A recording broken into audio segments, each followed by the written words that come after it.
Assalamualaikum warahmatullahi wabarakatuh. Halo teman-teman semua, perkenalkan nama saya Triwula Safitri dengan NIM 2241012018 dari Prodi PGNIA Semester 2 Institut Agama Islam Abuya Saleh Sarolangun.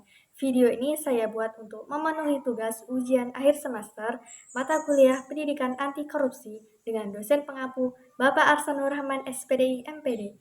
Pada video ini saya akan membahas materi yang berjudul Sistem Birokrasi, Tujuan Reformasi, dan Strategi Reformasi Birokrasi di Indonesia. Baik, langsung ke materi. Untuk pembahasan yang pertama yaitu konsep sistem birokrasi.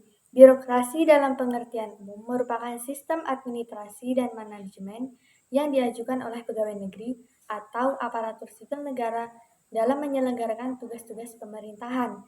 Max Weber, sosiolog Jerman, mendefinisikan birokrasi sebagai organisasi yang memiliki karakteristik hierarki yang jelas, pembagian kerja yang spesifik, aturan dan prosedur yang formal, serta merit system dalam rekrutmen pegawai. Nah, jadi birokrasi itu sistem kerja pemerintahan yang dijalankan oleh pegawai negeri, di mana semua tugas sudah diatur rapi, ada pembagian kerja yang jelas, dan semuanya harus sesuai aturan. Tujuannya agar pelayanan ke masyarakat jadi lebih tertib, adil, dan efisien. Lanjut pembahasan yang kedua yaitu tujuan reformasi birokrasi. Berdasarkan Grand Design, reformasi birokrasi yang ditetapkan dalam Peraturan Presiden Nomor 81 Tahun 2010, tujuan reformasi birokrasi mencakup beberapa aspek fundamental. Yang pertama, peningkatan kualitas pelayanan publik. Tujuan ini ingin agar masyarakat bisa mendapatkan pelayanan yang cepat, mudah, dan ramah dari instansi pemerintah. Contohnya seperti saat mengurus KTP di kelurahan, masyarakat tidak perlu antri lama. Petugasnya melayani dengan sopan dan dokumen bisa selesai sesuai waktu yang dijanjikan. Yang kedua, penciptaan birokrasi yang bersih dan bebas KKN. Ini maksudnya berarti sistem pemerintahan harus dijalankan secara jujur dan adil tanpa suap, titip-menitip jabatan, atau pilih kasih. Contohnya seperti dalam seleksi CPNS, semua peserta ikut tes sesuai kemampuan tanpa harus membayar untuk bisa lolos. Selanjutnya, peningkatan kapasitas dan akuntabilitas kinerja birokrasi. Pemerintah ingin para pegawai negeri makin kompeten dan hasil kerjanya bisa dinilai secara jelas. Contohnya seperti seorang pegawai dinas sosial tidak hanya datang ke kantor, tetapi juga menyelesaikan tugasnya sesuai target dan laporannya bisa dicek oleh atasan atau masyarakat. Selanjutnya, penguatan fungsi pelayanan publik. Artinya, peran birokrasi sebagai pelayanan masyarakat harus dijalankan dengan sungguh-sungguh dan lebih proaktif. Contohnya, seperti puskesmas tidak hanya menunggu pasien datang, tetapi juga turun ke lapangan untuk memberikan imunisasi dan penyuluhan kesehatan ke warga.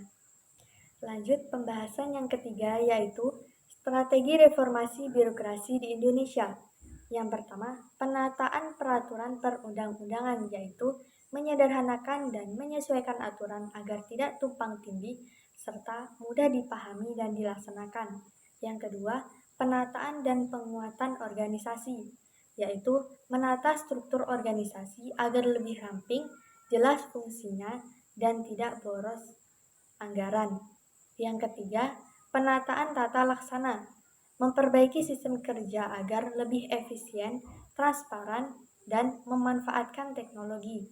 Yang keempat, penataan sistem manajemen SDM aparatur, yaitu meningkatkan kualitas pegawai negeri melalui rekrutmen, pelatihan, dan penilaian kinerja yang objektif. Lanjut ke pembahasan yang keempat, yaitu Implementasi dan tantangan reformasi birokrasi. Yang pertama, pencapaian reformasi birokrasi. Yang kedua, tantangan dan kendala. Reformasi birokrasi di Indonesia telah membawa perubahan positif seperti pelayanan publik yang lebih baik, pengawasan yang ketat, dan rekrutmen ASN yang lebih transparan.